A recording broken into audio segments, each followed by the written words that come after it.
Estamos en el año 1985 y las artes marciales triunfan gracias a películas de ninjas, Bruce Lee, tanto el auténtico como los distintos imitadores que tuvo, o producciones de Hollywood como Karate Kid.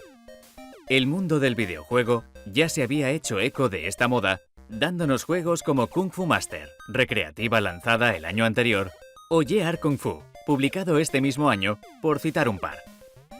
Melbourne House publica The Way of the Exploding Fist para Commodore 64, Amstrad CPC, BBC Micro y por supuesto Spectrum, programado por Greg Barnett con gráficos de Greg Holland.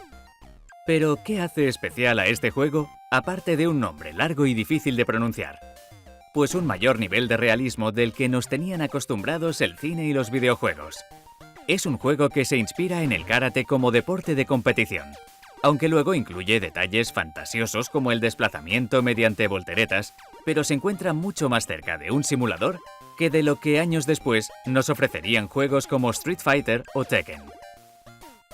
Los karatecas disponen de un amplio abanico de movimientos que incluye ataques de puño, patadas a varias alturas y distancias y paradas.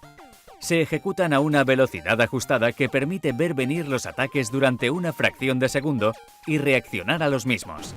Como en un deporte de contacto real, la distancia, el hueco y la oportunidad son clave de la victoria.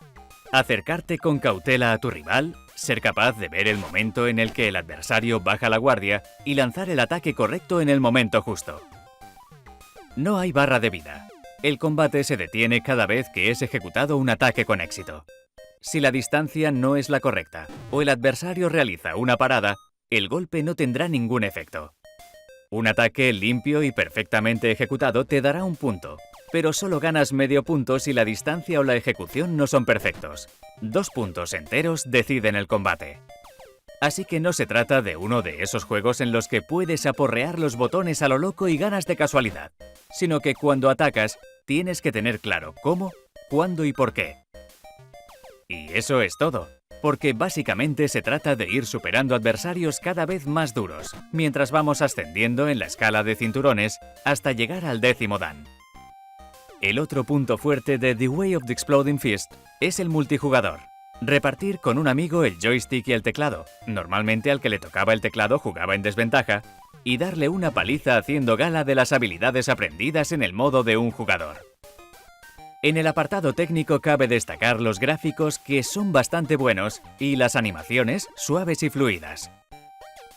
En su día hubo cierta polémica porque se decía que era un plagio de la recreativa de Data East, Karate Champ, del año anterior, 1984. La verdad es que sí hay ciertas similitudes, son títulos que comparten la misma filosofía jugable, pero es difícil decir si eso es un plagio o simplemente son juegos similares.